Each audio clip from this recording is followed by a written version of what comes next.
Welcome to the Magic Internet Money Podcast, Aleks Svetski. I can't believe how real you look. It's almost like we're together. Almost. It's like the metaverse is real. Yeah, people can't see this, but we're both wearing VR headsets and we've got a simulation to make it look like we're separated by a Yeah, we're continent. using this is the Spirit of Satoshi AI. Like This we is have been AI. manifested. That was not true. We're just using Fake StreamYard news. Fake and news. You're webcams. gonna get Yeah. cancelled, aren't you? In Canada, you can't do fake news over there, Yeah, right? I'm not allowed to do a podcast anymore, Yeah. All right. Sorry, man. apparently. I have to make $10 million a year on my podcast before I have to worry about that. So far, I'm like I need I'm actually negative $3,000 a year, so I need to make 10 million and 3,000 a year. Okay. Yeah, Well, there you go. Wait, what's the 10 million thing? What if you make more than 10 million, you are exempt or something? it's no, it's the rule as proposed currently is that you have to register if your platform makes over $10 million a year in revenue, then you're subject to these new regulations that are coming in. So something like, say, over Facebook or Spotify or Twitter Spaces, like anything that is a big, huge tech company that makes money off of podcasts, off Canadians listening to podcasts.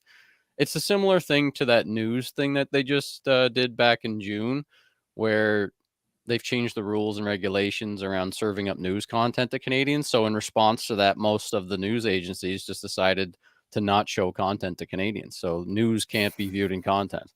I mean, world content news, a lot of it can't be viewed in Canada anymore because rather than going through the regulation loopholes and registration, everything, they just decide to block us. Well, So okay. Congratulations.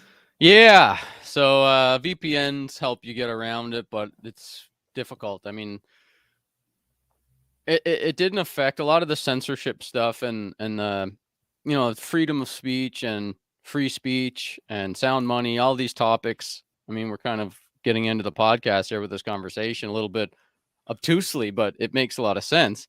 You are the author of the book The Uncommunist Manifesto, which Mm-hmm. I got a whole stack of, Woohoo. and I give this book out to people that I find are kind of like leaning right and Mm-hmm. going a little bit too far right. There Mm-hmm. are some people that, because of vaccine mandates and censorship, like what's happening in Canada, the trucker protests, all these things, they've gone down the rabbit hole too far.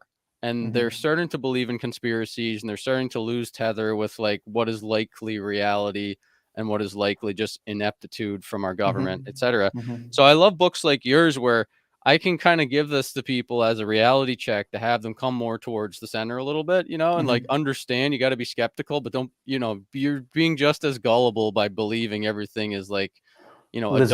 WF plot and they Yeah, yeah, control exactly. everything. It's Yeah. like they're trying to like change your life in a way that's benefiting them, but it's not like they control the whole world. I mean, like, here, look, read a book like The Uncommunist Manifesto and try to subscribe to more rational, sane thinkers on these subjects. Because anyway, so it's good to have you on the Thank you. podcast, Aleks. We've been friends for a while now. I've invested in your previous company, Amber, which is a Bitcoin only exchange in Australia. It was one of the first Thank you. exchanges in Australia that allowed for dollar cost averaging We and were the first in the world, man. first in the I'm pretty world. sure. Yeah, I'm pretty sure we were the first DC. We were the first. Okay, we were the first Bitcoin only DCA app. I still Right. remember just being laughed at by everyone when I was like, like, are you gonna add Ethereum and like Dash and everything? I was like, no. And they're like, why? And I was like, because it's not a trading app; it's a savings app. They're like, what do you mean? You can't save in Bitcoin. Like Bitcoin, you trade Bitcoin. I'm like, no, no, no. You save Bitcoin. It was wild, man. 2017, 2018, huh? Yeah, it seems unfortunately that a lot of Bitcoin only exchanges through this bear market. I mean, if people aren't, my podcast is mostly not Bitcoiners that listen to it. It's Mm-hmm. friends and family and stuff like that. So not everybody knows like what a bull market and a bear market is. So basically, I try to like have the conversations around that perspective, like from the average person that's not like neck deep in this stuff. So we are Bitcoin maximalists. We believe in Bitcoin as a savings technology. And so we don't, like Alex just said, we don't try to invest in or advocate for making as much money as you possibly can through any sort of speculative gambling method, including all the other cryptocurrencies, which are all not like Bitcoin. So Alex's company was special because it is a Bitcoin only exchange. It's a way to buy Bitcoin and save in Bitcoin. Same thing that Cash App is doing. Jack Dorsey, the creator of Twitter and the creator of Cash App, the CEO of Square, he also is Bitcoin only. They don't have cryptocurrencies. So Coinbase and all these other exchanges are all crypto exchanges. And in Canada, we have, unfortunately, most of the exchanges and apps are starting to add Ethereum and stable coins on Tron and all this different stuff. Because of the bear market, it's tough to survive as a company, and people are just looking for any kind of revenue they can to survive. And unfortunately, in a lot of cases, that means bowing to the pressure of their investors. If they raised a bunch of money in a bull market from crypto VCs, most recently Ledin is one that I was disappointed in seeing. They added Ethereum now. So when I send people to Ledin for borrowing against their Bitcoin, I was confident because it was Bitcoin only. But now, as a Bitcoiner that believes in savings, not in gambling and speculation and going down the rabbit hole and all these other nonsense cryptos, I can't send people to Ledin anymore because they're going to be shilled Ethereum and all this other stuff. So That's a shame. love I didn't when realize they added Ethereum. When did that just happen? happened this week. Yeah. Oh, Yeah, it just damn. had, and so did Bitcoin Well. They added Ethereum to their ATM machines. Bitcoin Well was another Canadian Bitcoin only company. And, it happens quite a bit. I mean, Casa was a big one a year ago or so that was a Bitcoin only company. But for every Bitcoin only company that starts to sort of like add altcoins, there's 3 or 4 Bitcoin companies getting started up that are kind of sick and fed up with altcoin nonsense and all the scams and bad PR that these altcoins are giving Bitcoin, and they're starting Bitcoin only companies. So it's a little bit of a battle between, I guess it's almost like like moral, it's not moral, it's ethics, I guess. It's like the ethical thing to do is to not just make as much money as you possibly can, knowing you're selling somebody absolute garbage. You might as well be running a casino, which I guess if you're into casinos, that's fine for you. But what do you Yeah, I think think it's about a it, Alex? I mean, you've had a long journey in this space and you kind of took time off for a year or two to think about this stuff and write your book. And just curious how your mind is wrapping around all this these yeah. days. I think what you touch on there, and you were correct in moving away from the word moral and more, saying ethics. And I think it's a question of like virtue and integrity. It's you know, I during my time off, actually, I wrote a second book, which I just sent off to the publishers about a week ago, called The Bushido of Bitcoin. And what it does is it's kind of explores the 10 virtues, or the 10 principles that might guide individuals once the world sort of shifts onto a Bitcoin standard. And the way I come up with those virtues is I go back and I look at ancient civilizations and ancient cultures, and not just ancient ones, actually, all throughout, like which cultures were the seeds for the greatest civilizations on Earth. And I studied, everyone from the Greeks, the Macedonians, the Romans, the samurai, the Japanese, the Arthurian sort of knights, the West, the chivalry, and all this sort of stuff. And I found that there's like there's a series of threads. There's these virtues of individual character that stand out, that form the basis of the strong individuals who build the good times, right? And you see things like courage and integrity and loyalty and honor and respect, and these sort of principles come up. You don't see like making money as one of the virtues, that's in the DNA of these cultures, right? And what's really interesting also actually is a lot of these cultures, they look down on the merchants. They always generally viewed the merchants as those who would be more inclined to kind of sell their mother for a packet of silver, for example. Like, basically, if it makes dollars, it makes sense, kind of this idea. So, what you're touching on there is, I think, really important, because it's a question of character. Choosing to, for example, build a Bitcoin only business and forego other upside, because there's always some sort of trade. Like, if you're trading your character, your dignity, if you're trading your integrity for money, sure, you'll earn some money for it, but I don't know, human beings almost have, like, not only this, like, underlying sense for things, but there's also a I don't know if it's like a like some sort of spiritual, emotional, psychological energy. It's a thing you can't touch, that you lose when you sort of sell your dignity on a regular basis. And that's why, like, people don't respect shitcoiners, for example. Like, people have a different level of respect for someone like Saifedean than they have for your average shitcoin CEO, because, like, they're different characters. So there's that. I also wanted to pull on one other thread that you mentioned is, you and I think, are of this opinion, not because we are some paragons of, like, righteousness, like we've never touched shit coins and we're purity or something like that. It's bullshit. Like, we actually, and I think you and I have both climbed Mount Stupid, Yeah. and we've come down from Mount Stupid, and kind of, we're here telling people, it's like, no, it's like really dumb up there, like, don't go up there. And we try and help who we can, but, like, we've been there. Like, I traded shit coins when I first discovered Bitcoin in 2015, 2016. Like, I ended up falling down the shitcoin rabbit hole in 2016. 2017, I was trading Ethereum, ICOs, all sorts of shit coins, thinking I was a genius. And I guess the funny thing is, that was an extension of me previously. For the prior decade, I was trading warrants, options, all sorts of CFDs, derivatives on normal markets. So I almost had that, like, sort of gambler degeneracy, almost baked into me. Now, by that stage, I had almost gotten rid of all of that, but it was still sort of there. And then when crypto came about, I was like, oh, there's another opportunity to make some money. And I just, like, went through that shit again.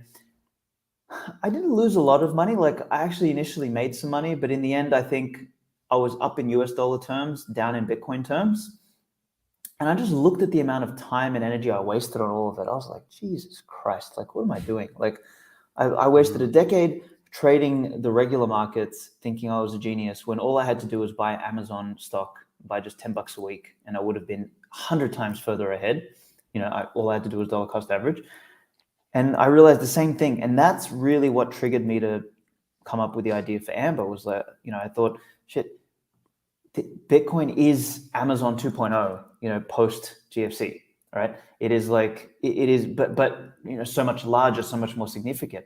So, the whole Bitcoin is savings just, like, hit me like a ton of bricks. And I thought, there needs to be a product built for this. So obviously I went out and, tried to solve that with Amber. But anyway, I don't know if that, like, sort of talks to, what you wanted to hit. But... Well, yeah, it does. And it's another part of this discussion is us as Bitcoiners. We are Bitcoin maximalists, whatever you want to call it, Bitcoin only advocates, financial activists in some cases. People like us think long term about this stuff, and we're not focused on the short term flipping gains or speculative gains of the newest hot FOMO coin or NFT or whatever. We're thinking about longer term generational wealth and helping other people exit the Titanic and get on the lifeboats, those sort of things. And when AI came about, when we first saw Dolly and GPT, a lot of Bitcoiners, as early technology adopters, were very excited, jumped on board, started playing around with it, and immediately, kind of like, a bunch of us came to the conclusion that, like, this is going to be very useful for helping to educate a billion people about Bitcoin topics and money topics. And it'll be like a tool that we can use to be way more efficient in answering all these questions that come at us during periods of mass adoption, when everybody's texting you and sending you messages about, should I go into this 1000% APY coin. Elon Musk just launched his own coin. Should I buy that? What NFTs should I buy? Isn't Ripple just as good as Bitcoin? All these things that just inevitably come at you. AI bots, and that would be a way to very efficiently help sort people into the camp of thinking clearly about what is crypto, what is Bitcoin, and why you should save in Bitcoin. And one of the things that's like tough to get the message across to people is because it comes across almost as if Bitcoiners are anti-capitalist, we're anti-markets, because we've been through this a lot, and it's very difficult to give a long, patient answer to somebody. It's very easy to just say that's a shit coin, just buy Bitcoin. But an AI system has infinite patience, right, to be able to have a conversation with somebody. So in my mind, and I'm sure a lot of other people, obviously yourself, we were thinking if there was a way that we could have a tool, an AI tool that could help take off that load of helping to onboard the next billion people onto Bitcoin as they sort of have these questions and trying to explore these topics in a way that's not going to turn them off or send them towards shitcoins. Because OpenAI, once you start asking ChatGPT basic questions about Bitcoin, it gets it. But once you start saying like, oh, what about Ripple or what about Ethereum, it starts sending people down the rabbit hole of becoming a gambling shitcoin speculator. And it doesn't have good information because it's trained off of VC propaganda.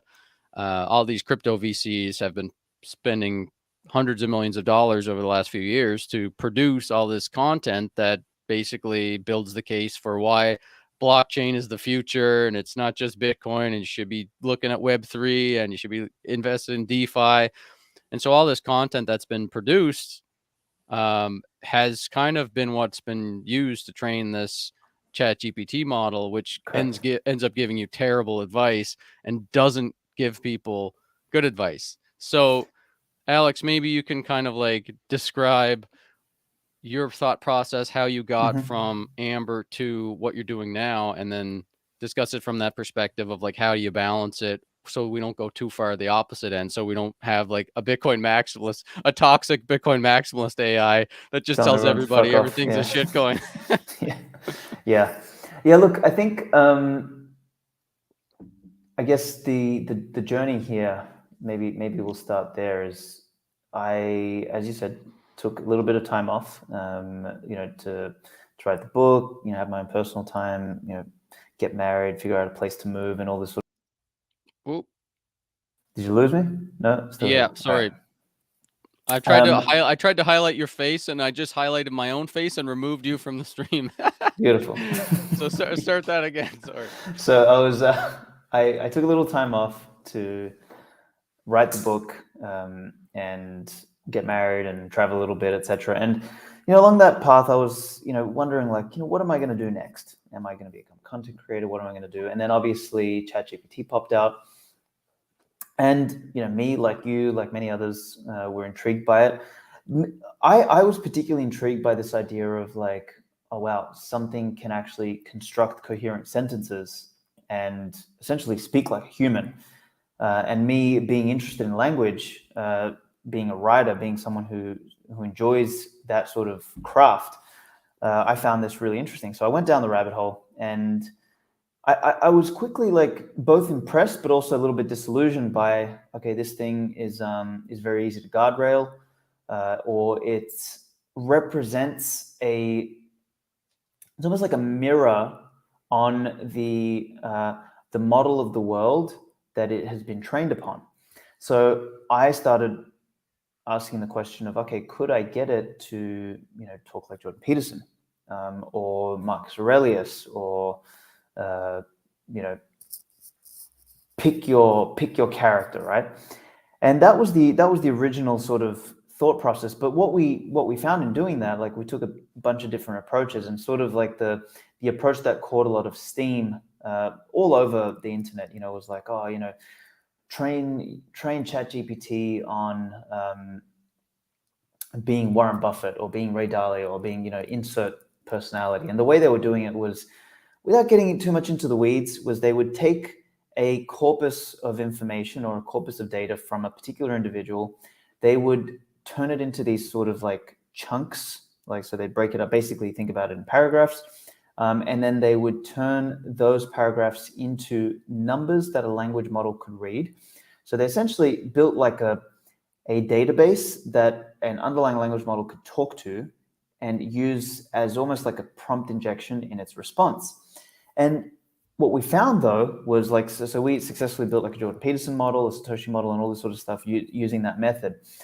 But what we quickly discovered is that you are still bound by the foundation of what the actual underlying model is. Like, you're not actually changing the underlying model. You're not actually training it. Like, the word training just gets thrown around so much. It's not what you're doing. You are putting a wrapper on top of it, but you are still guided by the probability clusters within the underlying model. And I'm trying not to get too technical here, but that's what we discovered through our research. And what we found was, if you really wanted to train a model, you needed a much larger corpus of data.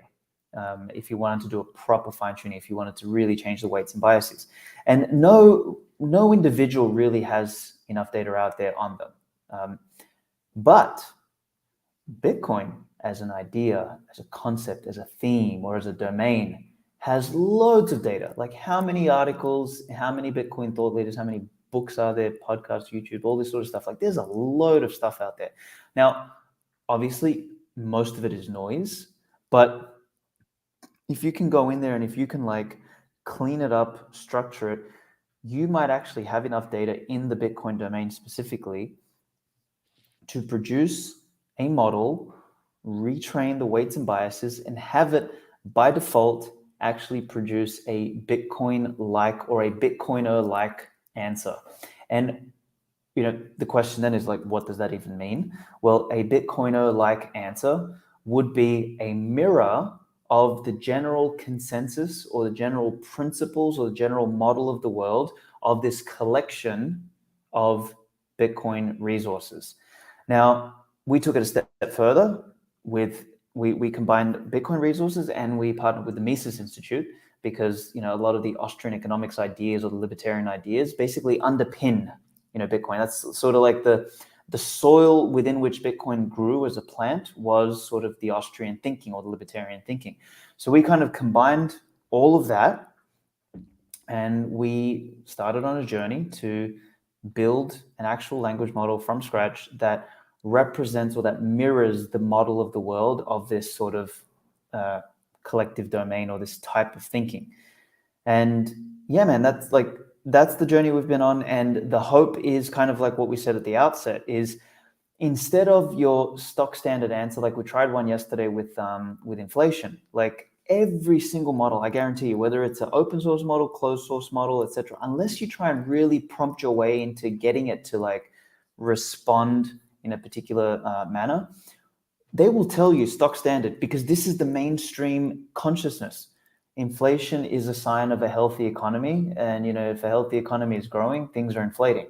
But we know that is fundamentally false.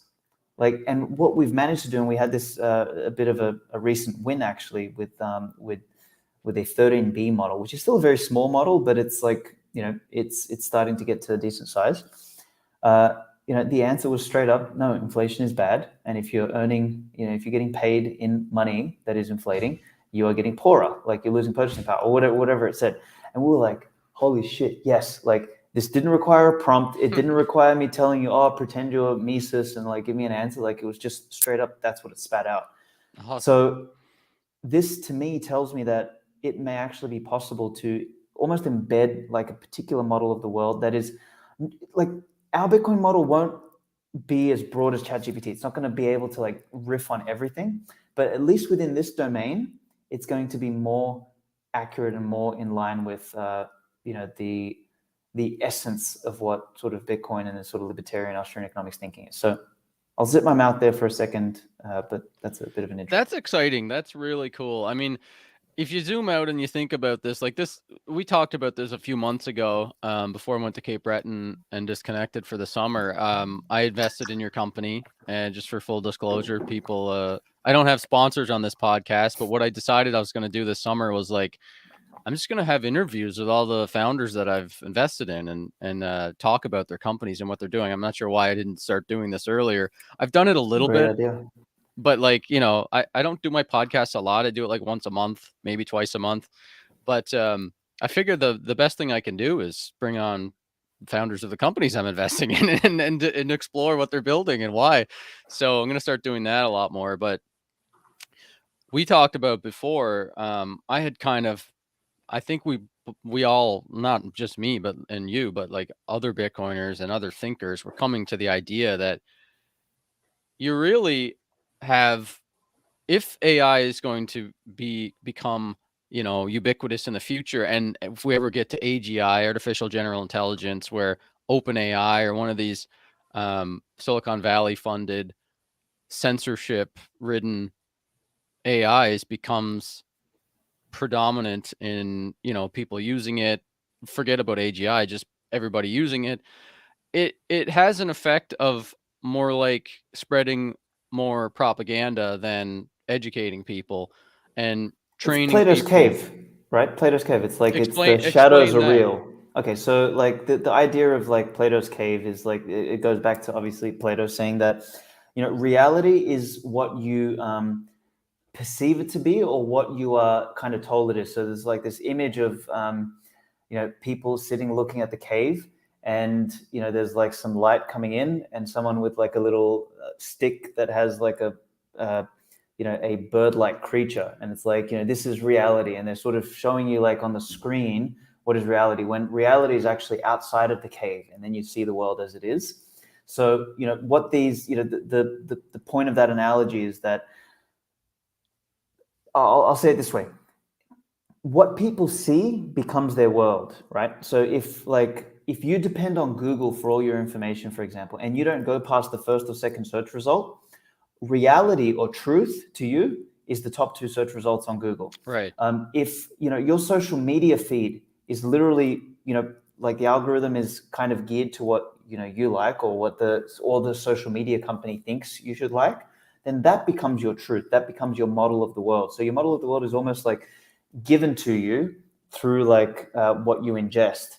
And this is exactly what you're bringing up here. And I spoke about this at the BTC Prague conference. I said, if language models are going to become the next sort of Google thing, like instead of going to Google and searching and like doing what the internet traditionally was, which is this place of diverse information that you go out and seek stuff, if the internet just becomes a chat GPT interface, like a modal, where you just ask the model, what is this? And the model tells you what it is, and that becomes your truth. Like, it is very easy upstream to just put some filters in, decide what is approved speech, or what is okay, or what is safe, or what is responsible, all these stupid words that these central planners use. Then that literally becomes your reality. Like, that's who you are, that's what you are, and that's what you understand. And that is very, very, very, very, very dangerous. It's almost like inception. Like, you can incept what people think by narrowing down all knowledge within a specific Overton window. And I think that's the biggest danger with these LLMs. So anyway, I And went off on a and tangent there, but yeah, no, that's great. And like, to combat that, one of the things that I think would be amazing to have would be a powerful LLM that's just as powerful as OpenAI or one of the other ones, but to have it be based off of libertarian type principles of, you can do whatever you want as long as you're not harming somebody else, respect property rights, sound money principles, freedom of speech, all these things that the libertarian philosophy, kind of, some of it I've been less and less identifying with as I got older, and I'm Canadian, so I'm kind of deferential there. I get, maybe I'm cucked a little bit by the environment I'm in, but some things like about libertarianism, when you really dive down into it, like, I don't really know if I identify with that anymore. I kind of believe in a social safety net in some way. I think the government's doing a poor job of managing it, but I don't mind the idea of taxation in some capacity to pay for certain things that will benefit everybody and to like help people that can't help themselves for whatever reason. when you listen to Ron Paul and like libertarians, they talk about like, oh, well, the community will take care of that. The church will take care of that. But regardless of those little nuances, I do think that like it's an interesting, whether you believe in or like respect libertarian values or not, who's going to build the roads? You know, you might be one of those people. How are the roads going to get built? But think about it. Like, do you want to have like some Silicon Valley funded propaganda, technocratic, communist sort of like AI system run the world? Or would it be interesting to have a Ron Paul type of AI that would be able to debate about, should we be going to war? Like, should we be spending our money and lives on war? Should we try to be peaceful? Should we, should we try to reduce inflation rather than target for inflation? Should we Hmm. legalize freedom? All these interesting topics, like, we discuss it. So if there's going to be AIs out there, I mean, there should be a libertarian AI AI. system that can also debate with the open AI system. I think what you're touching on here is really important. Is it's the importance of having alternatives, right? Like, because that's the most important thing. Like what the internet gave us, like the most important thing about the internet was this universe of ideas, because there's no like one idea that's right. Like there's many ideas in different contexts, different situations, different things, different flavors, different cultures, different races, different genders, different, like people just we're different, like, and that's okay. Like the worst thing we can do is try and homogenize everybody into one form of thinking, or one form of ideas, or one kind of bias, and then also to kind of gaslight everyone into telling them, oh, we're unbiased. It's like, no, you're not. You just have your own bias, like Mm. that, and that you're trying to feed down my throat and tell me that it's not biased. Like it's complete, it's bullshit. So I think the important thing here is like, you know, I don't see a multi-coin future. That's a scam, because money is this common language of value.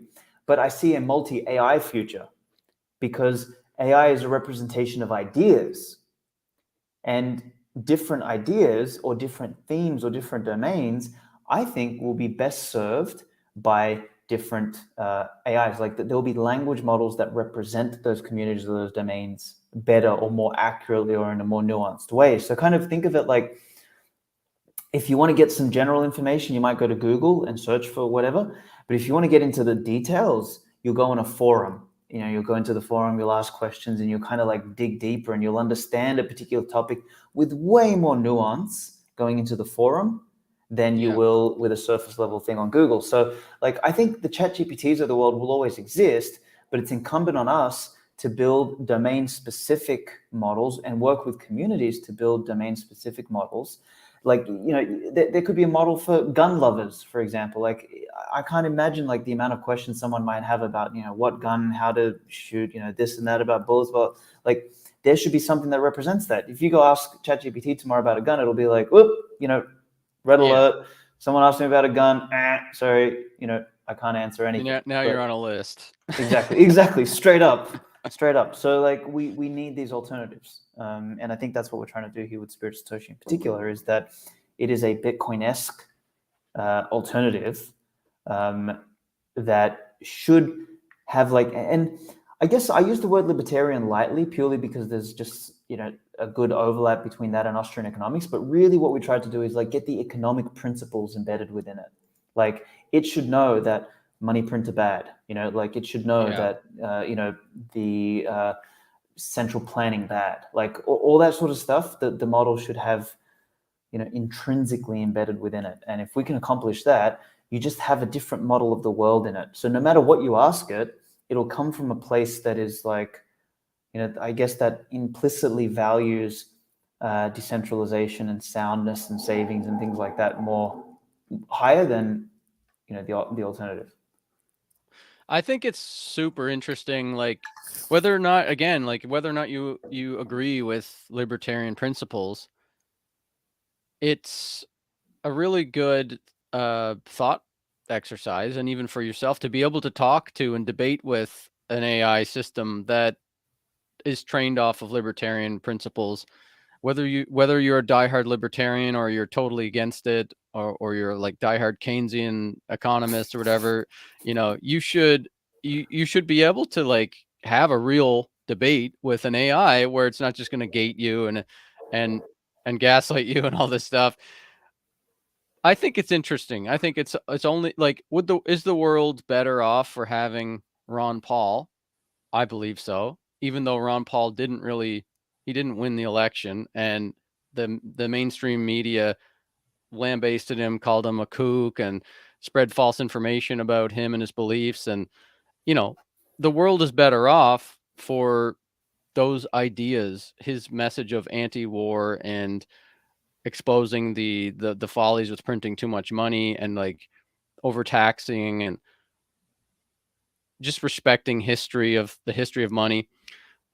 Those ideas, Ron Paul during the 2008 and 2012 presidential election got that to a whole new generation that influenced Totally. people like the early Bitcoiners and people like Yeah. myself. Like I was super diehard Ron Paul fan. Um, Before that, my mindset was like, coffee. I grew up Mormon, so I was like with all these ideas like coffee is evil and all this nonsense, and oh, if you do drugs you should be in jail and all this stuff. When I was younger, I was like, oh, that stuff is evil. And if without the ideas of a totally opposite perspective, you're gonna just be believing nonsense. So I think like it would be amazing to see a true libertarian AI that you could talk with, and that would be just incredible if you could build that. That would be so cool. I hope so, man. I hope so. I want to find a way to unleash it on Janet Yellen and see what happens if she has a meltdown, or if she actually can. If maybe we'll convert the Fed into Bitcoiners with it. We'll see. How much like it must be you got to think about the amount of resources that OpenAI has, and with Microsoft backing them, and just the massive amount of open source resources that went towards the alternatives Meta, like yeah. Llama and all that stuff.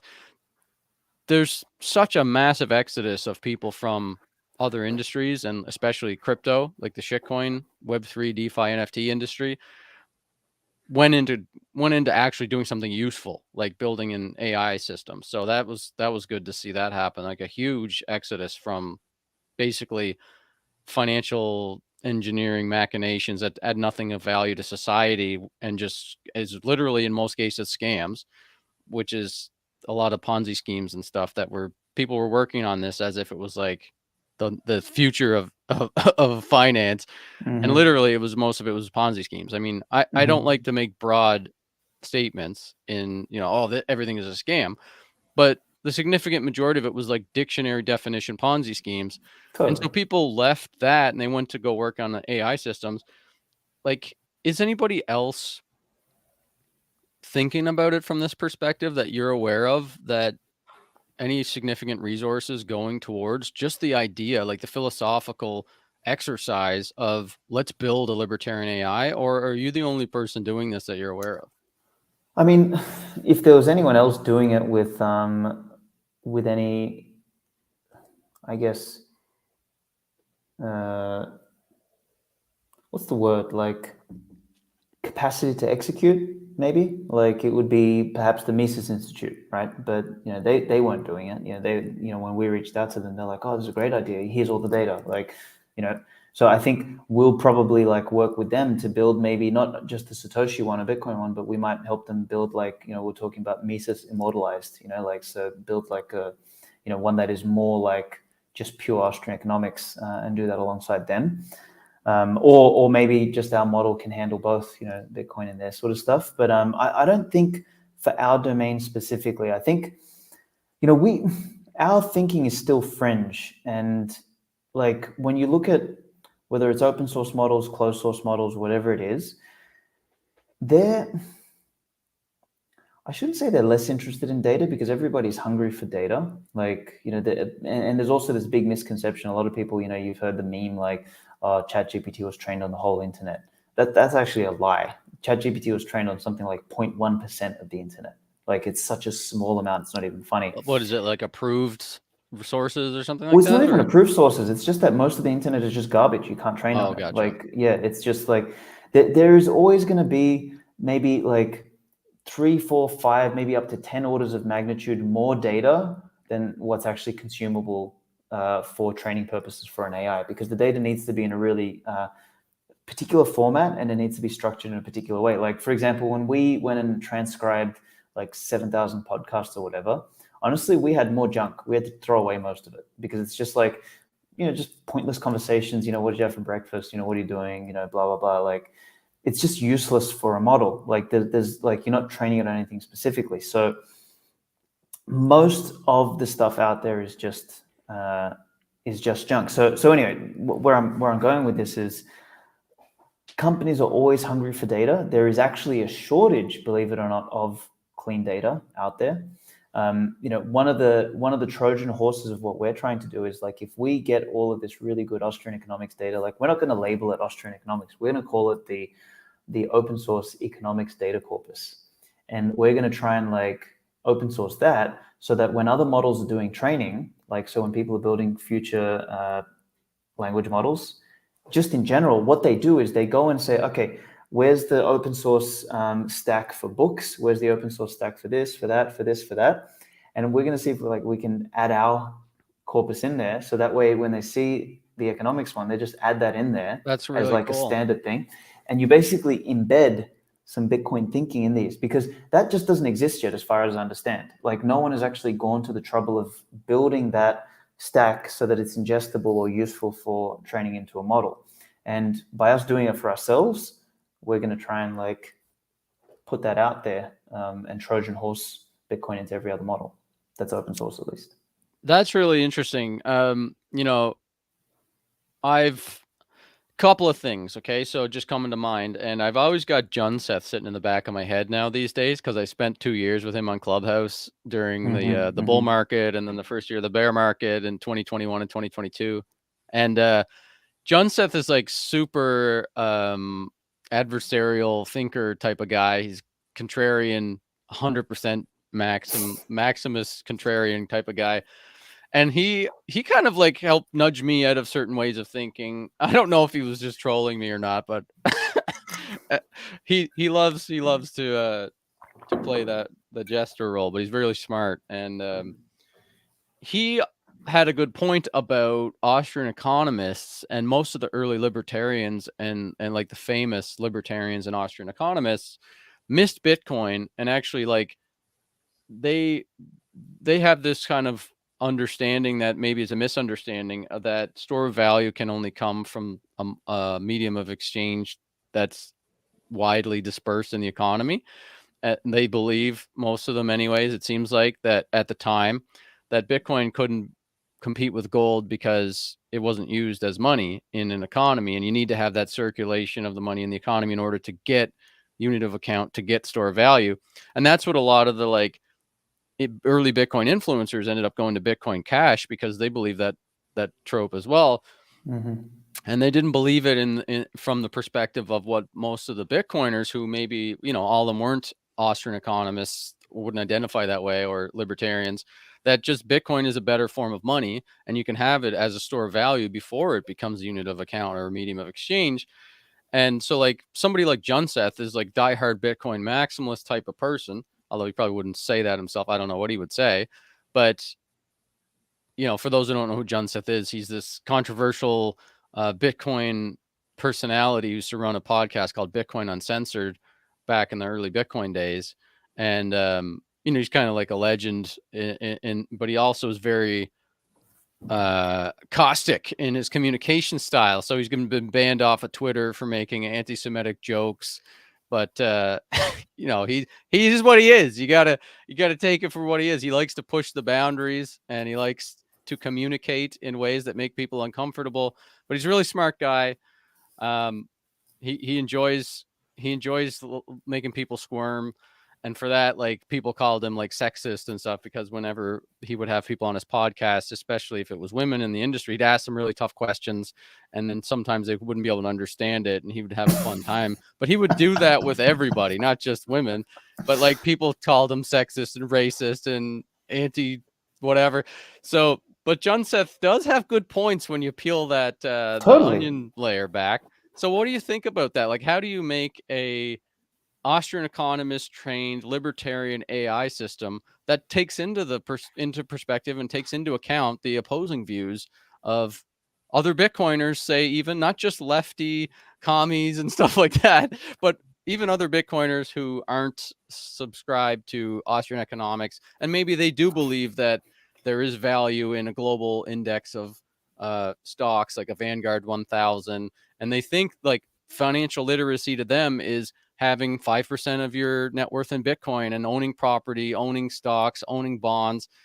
Because not all of us are like psycho 100% in Bitcoin type of maximalist Mm. people. So how do you balance that in a way that delivers information that's not going to be biased towards being a Bitcoin 100% Bitcoin maximalist, where everything else is a shitcoin, including your Yeah. own business?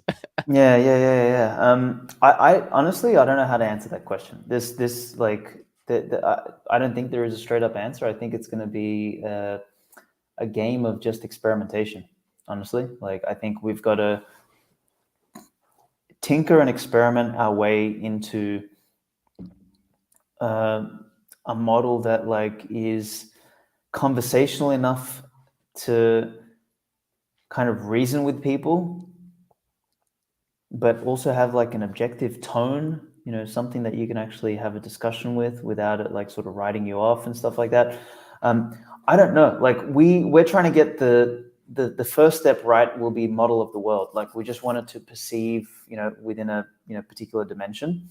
The next step will be trying to make it more conversational. And yeah, there's no other way for me to say that other than shoulder shrug. Like Yeah. I'm not sure yet, because like one thing that we really have learned in this training phase is like we came into it thinking, oh yeah, you know, let's just take all the data, let's just like chunk it up, let's feed it, and you know, out the other end we'll get a model. And like the first training run we did, we're like, what the hell? This didn't do anything. Like we actually uh, shortened the responses by accident. You know, then we did another training run, then we made the responses way too long, and then you know we found a bunch of like noise in the responses. We're like, what the fuck's going on? So really, like training is not just about the you know, the quality of data, but it's also the quality of the mix of data. Like you got to feed question and answer pairs. You want to feed like long paragraphs, short paragraphs, like this, that. Like you got to do this whole data mix, and then it's almost like you do all this stuff, you throw it in the oven, you know, which is the training period, and then what comes out the other end is almost like rolling a dice. It's like it's a guess. You actually have no idea. It's like this, like we do all this work, throw it in there, and we're like, you know, it comes out on the other end and you're like, okay, What ask does the that feel question. like after you've done all that work and you're waiting to see what it's going to say? Yeah, so it's funny every time. Like we're always breaking Mustafa's balls because you know he's the one that's in charge of the train. So we've got Isaac doing the data science and all the data structure, and then he passes it over to Mustafa to do the training. And every week we're like, all right, man, what do you got this time? He's like, all right, here. And we're like, oh shit. Or like that's why I was like sort of excited the other day, because we've had so many attempts, and like the other day when we got like the straight up no to inflation, we're like, yes, like it was like we kind of like crossed the threshold. So it's Cool. yeah, I really don't know how we're going to get it to, you know, long term act a certain way. You know, we're going to have to build in variables. Like we were kind of talking, you know, if we can actually figure out the variable or the thing that makes it, for example, more toxic or more friendly, if we could figure that out, I would love to have like a toxic slider in there. So that, like if you know, using the interface, you could be like, okay, you know, toxic level Yeah, give me maximum. the full information here. Just hit me with it. It's just like, I so can't handle the truth. Don't tell yeah, me that. yeah, that could Yeah. be the dial. How much can you handle Yeah. the truth? Like Yeah. all the way You up. can't handle the truth to no filter. That's it. So That'd be you know, we'll cool. see.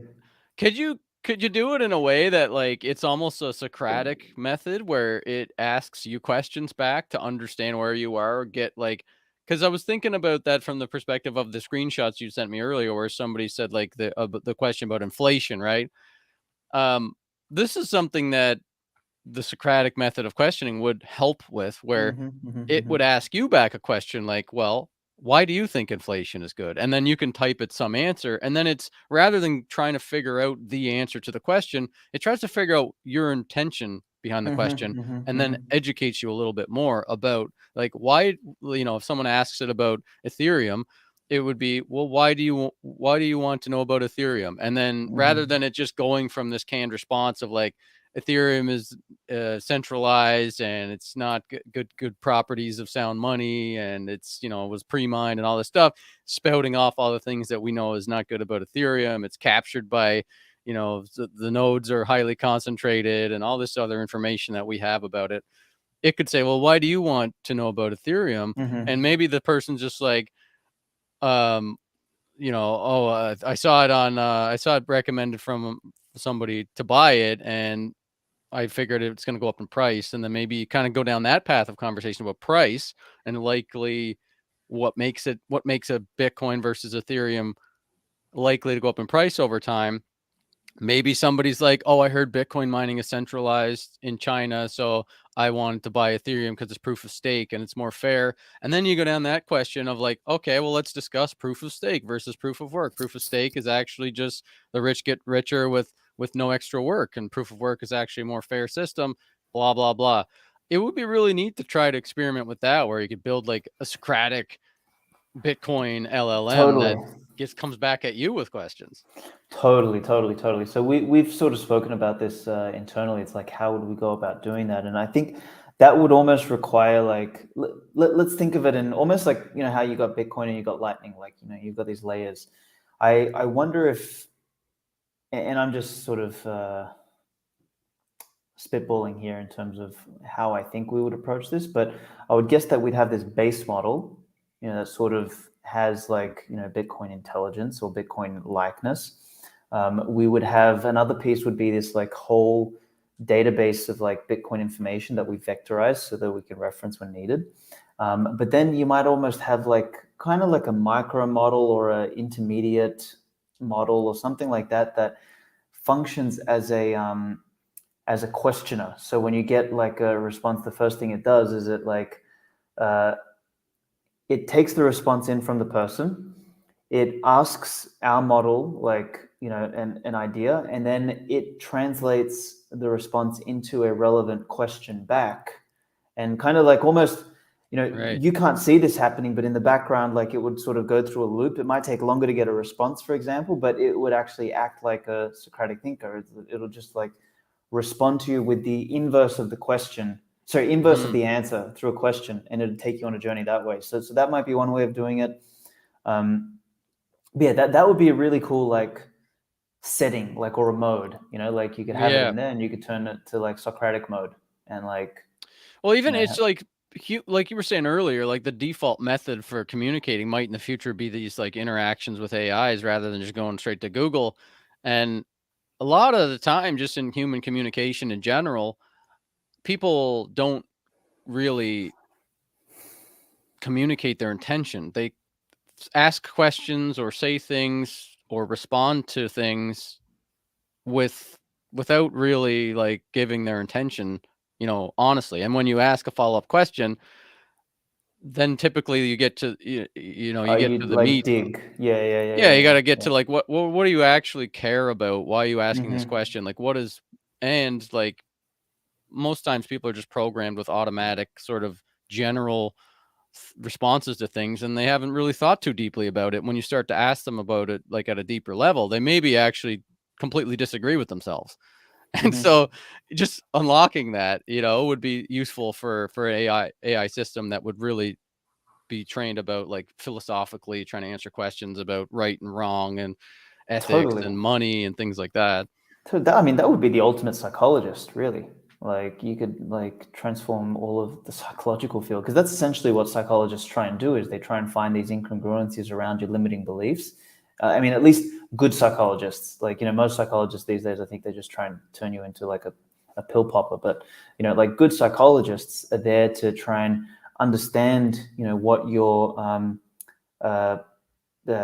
incoherent belief systems are, and try and sort of disentangle that so that you're more congruent, and then also try and help you examine what the limiting beliefs you have are so that you can peel those away. Like, because sometimes you have limiting beliefs that may be useful, but that's quite rare. But most of the time, you've just got these like unfounded limiting beliefs that like Yeah, stop you from doing something that you picked up along the way. You just like totally. unconsciously programmed. So I mean, if this thing could do that, I think we'd have a billion-dollar company here, or we'd Well, get shot by Big Pharma. One of the two.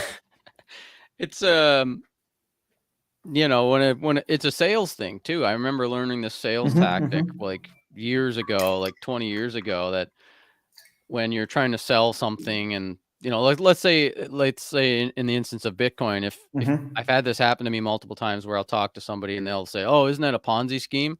And then I'll probably get into like, "Oh, that's an ignorant perspective from people that you've probably heard that from somebody that's biased against Bitcoin and doesn't understand finance." That's like, and I'll kind of get into that defensive mode. But the sales tactic that I learned a while ago was to just reply back, "Are you interested in Ponzi schemes? Why are you asking that?" And then Yeah. the person usually says, "No, no, I don't like Ponzi schemes. Is Bitcoin not a Ponzi scheme?" Or something like that. And then you're like, "No, Bitcoin is it's a investment. It's a sound money, blah, blah." And you totally sidestep because they didn't really have the intention to get into a debate with you about it. They just heard it somewhere and they said it as a programmed response. And then you can get into the real meat of the conversation without getting sidetracked into a half an hour discussion about whether somebody that told you that something was bad actually knew what they were talking about, blah, blah, blah. Most times it's people just, like you said, they have this like unfounded bias against something for no reason. They don't even understand it. But it's this stuff is so interesting. It must be awesome to be in this, like, as a philosopher, sort of thinker type of person, to be working on a project this important. Yeah, I mean, it's like that was, I think, one of the things that captured me about it. I still remember where the day that like the whole Bitcoin and AI just overlap, just like really melded for me. It's actually kind of funny story. I haven't told this to anyone yet, but we were banging our heads against the wall with the Mentor AI app, right? Like it was the mentors in your pocket, and we realized that, man, embeddings are not enough. Like it's not realistic enough. We're still bound by ChatGPT, all this sort of crap. Like it sucks. And we had built like a little Satoshi model, which was also an embeddings model using ChatGPT, and we're like, it's not good enough. And like I just felt like we had a solution in search of a problem, right? Like the previous app, and I was like, this is such a like I almost felt like a shitcoin. I almost felt like a scammer. Like we've got a coin, like give us some money. Like we're solving something, but like there's no real problem there. Like for example, Ethereum is the classic like solution to a problem that nobody has. Like we don't need a world computer, bro. Like we don't need ICOs, we don't need NFTs, Right. but it's a solution for all of these things. And then it hit me like I went to go get a massage, and sometimes on occasion I'll have like a little cannabis gummy, like a weed gummy, when I get a massage. And I did that, and I took a little bit too much, and it was like one of the indica ones. And dude, I was like high as a kite while I was getting the massage, and I just like almost had this like vision of like, oh my God, there's a clear problem. There's a billion people in the next decade or two that's going to be asking, what is Bitcoin? Why Bitcoin? How does it work? And like the million other questions. And I thought, okay, what does the Bitcoin journey look like? It is 1,000,001 questions. And what do these language models do? They answer questions. And like it just hit me. And I remember going to sleep that night and just basically dreaming about this thing. I woke up in the morning, like at 3 o'clock or whatever, and I was like, fuck, this is the idea. Spirit of Satoshi, boom, boom, boom. Like I got up and I just like started writing about it. So I know it's been a blur ever since then, but yeah, as you said, I I feel good working on this because you described Jinseth a little bit earlier, and I think he and I have a maybe like a similar bent in terms of our personas or our profile. Like we kind of like edgy people, rub some people the wrong way, etc. And I'm probably not a good archetype for someone running a financial services company, for example. I don't think if a company does some due diligence and be like, the CEOs out there like calling people fat or whatever, like, that's probably not the kind of people we want to give a license to.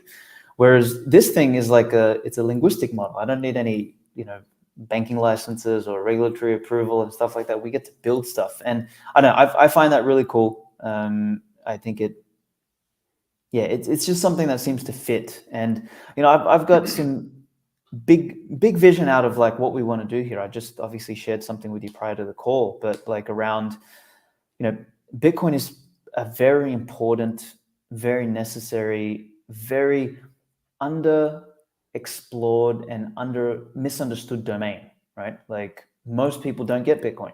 Most people, like the general mainstream consensus is, oh yeah, Bitcoin's a cryptocurrency built on blockchain technology. It's like, what does that even mean? But just people just like regurgitate the same crap that they've heard, and just sort of becomes like a mainstream consciousness.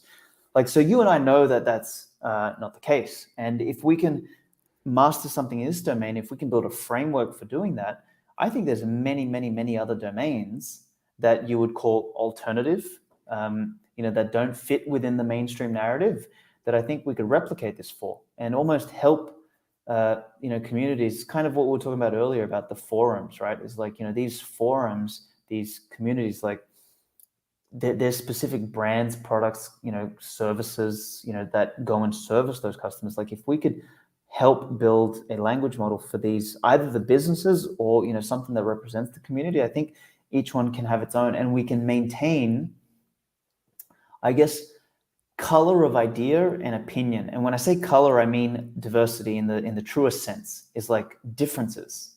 Like the Bitcoin model should be different, or should have something different to say than, I don't know, an alternative health and nutrition model. Like they Right. should come from different places. Like, and they should all have something different to say than what ChatGPT might say.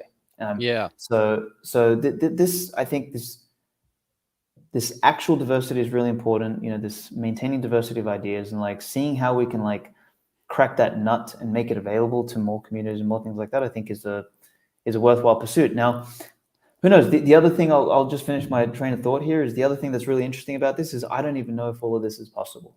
And I don't know, I guess I'm a born risk taker. It's like, and I mean you are too, obviously, which is why you invest in this sort of crazy ideas. It's like, do we even know if this is possible? I don't know, but we're I gonna want to find for out. damn sure try. Exactly. We got to figure it out, and we'll find a way to make the best approximation of it possible. Well, that's really exciting. I read the document that you sent me, and I think it's a really exciting, pivot, if you want to call it that, in the company. And it's awesome to treat the Bitcoin side of it as like the MVP, to go out and build a stack using Bitcoin, because we didn't even get into this. I mean, I titled this podcast Digital Intelligence and Digital Money. I mean, Bitcoin is the perfect digital money for Totally. digital intelligence. We didn't even talk about that. We probably don't have time because we're running up on time, but obviously, I mean, the two things make sense. There's no censorship. Using the Lightning Network and Fedimint and other layers on Bitcoin, you can have instant free settlement between autonomous agents that can't be shut off, and will be able to converse and use value in micro nano transactions instantly and free. And it just makes perfect sense to pair digital money with digital intelligence. Mhm. And you guys are using the Bitcoin as a way to, like, almost like a Mechanical Turk style micro task way to reward people for their Bitcoin intelligence, to help train the model and to help answer questions. They can earn Bitcoin by doing that. And the idea to, like, build that stack that helps you reward your community for helping to train the model, come up with a model that's trained based off of your specific niche, like say Bitcoin, Austrian economics, libertarianism. And once you have everything in the background built to be able to do that, to focus on alternative communities and stuff like that as well, is such a good idea. And I mean, I really hope you can succeed at that. And it's exciting to see how far you guys are coming already with the Bitcoin side of it. Thank And you, man. look at all the thirst out there for not networks that don't censor, right? And like alternative information and these huge podcasts and stuff that people are going to continually seeking out information, because you're just always gated and censored on traditional mainstream news and even mainstream internet now. Yeah, totally. So it's such a great idea and such a good mission to be on, like it's such a great thing to be working on. If there's anything other than Bitcoin that I think is worthwhile to work on, it's spreading the values of free speech and Totally. encouraging thought, Yeah. so what you're doing is awesome. And I've been following kind of loosely the Telegram chat for the Spirit of Satoshi, and it's growing and people are making all kinds of cool stuff and participating. So do you want to, like, how can somebody easily get involved and start earning some sats for their Bitcoin knowledge, or even just kind of join the community and see what's happening here with this creation of the libertarian AI system that will save us all from Yeah. techno-communism?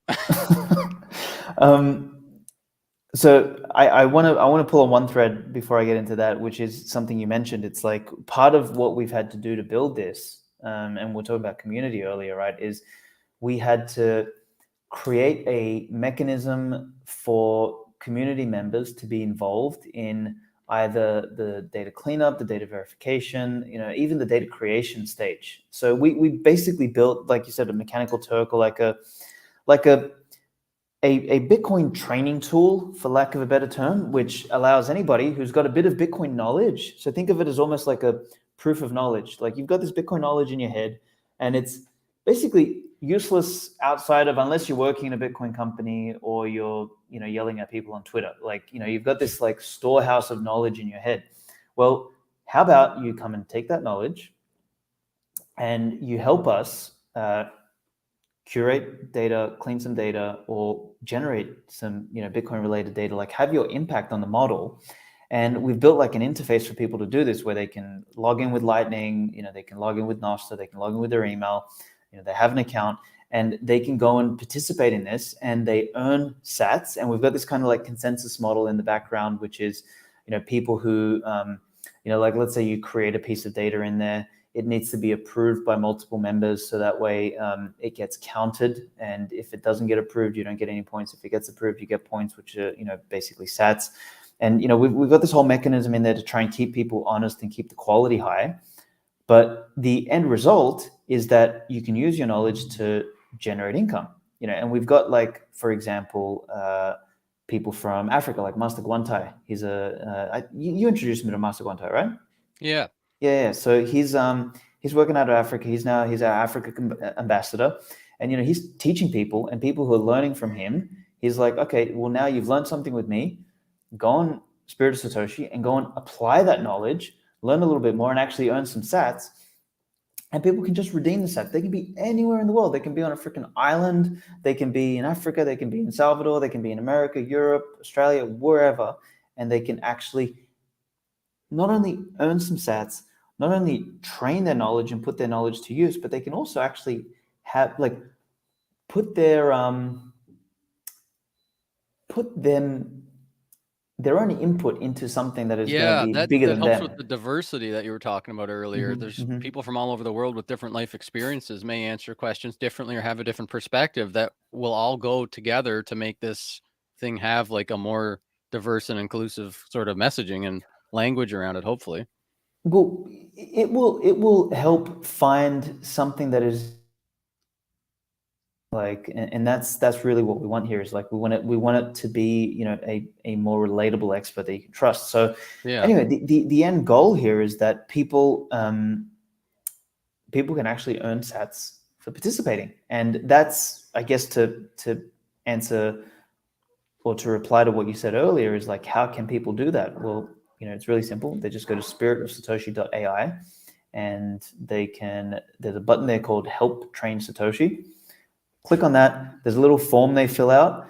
We use the form as like a filtering mechanism, because we often get either bots or just like malicious people that want to join, like that want to like mess up data or whatever like that. So we ask you some basic questions to find out if you actually get Bitcoin. Yeah, like you get into the group, we give you access to the Telegram, and we give you access to the account so you can be a trainer. And you just go in there, and we've got like a leaderboard. We're building some social features in there as well, so you can like follow the best contributors, so you can see, you know, what they're sort of contributing. You can get an idea for how they answer stuff like that, so you can learn from them as well. Cool. You know, that'll tie in with their Twitter accounts and their Nostra accounts and stuff like that. You'll be able to share responses from there across Twitter and Nostra and everything. So it's kind of got like a more, it'll have more of a community feel. And basically, yeah, like we'll have this whole tool that is, you know, is only possible, particularly the payouts element of it is only possible with something like Bitcoin. Like you can't do it without Bitcoin. So if we nail that, then if we want to replicate that across other industries, guess what happens? Bitcoin comes baked into it. So like if you're interested in alternative health and all this sort of stuff and you never understood Bitcoin, well now shit, you actually get a real life, like you by expressing your knowledge about health or whatever it might be, or guns or shooting, self-defense, homeschooling, whatever it is, you'll actually be earning Bitcoin for it. Like that's how we almost like Trojan orange pill other industries. So anyway, Yeah. there's a whole lot of things here. Yeah, that's pretty awesome. I was this summer, just a little quick, quick little anecdote. I got back into Dungeons and Dragons. I used to play Dungeons and Dragons with my brothers, my brother and our friends back in like, junior high, high school, or whatever. We played a little bit, and haven't played since then. So I was like 16 or 15 or something since the last time I played. And actually we played a session where we got really into it and we put candles all over the room. Like we would get into it, we try to Damn we man. it was so fun. 2 days later, smoke starts pouring from the basement. We forgot to put out our candles from our session. We had these huge honking candles that we were using. The candles burned all the way down and lit the wall on fire. Damn Because man. my dad had to run downstairs and like put water on the thing. He's like, "What the hell are you guys doing? You almost burned our house down playing Dungeons and Dragons." So, anyways, that was the last time I played Dungeons and Dragons, but we picked it up again this summer, and I had such a blast. It was so fun, but I was using because I forgot all the rules, and there's a lot of specific domain expertise you need to know Mm-hmm. about with the rules of Dungeons and Dragons and all the classes and what are the monsters, stats, and it's also like a lot of people kind of feel like a lack of creativity as they get older, and they sort of like lose that childlike inhibition about just saying whatever you want and being creative and improvising and things. So I joined up. They're already level 5. I had to create a character and level them up to level 5 before I could join the campaign. So I used ChatGPT to do it. And it was Mm-hmm. such a fun, frictionless experience to just talk to ChatGPT about creating my Dungeons and Dragons character. And then I used it while I was playing the session to kind of come up with ideas and give me some creative thoughts and ideas. So I think it's such a great idea to do what you guys are doing right now, because I'd love to see like a Dungeons and Dragons AI where it's just meant to be like a creative For assistant that. for role Yeah, playing, for yeah, playing yeah, games. yeah. So I talked to a buddy of mine who's like big in the Dungeons and Dragons world. He knows the creators of it, and he's got a company that makes like screens and dice and all that stuff.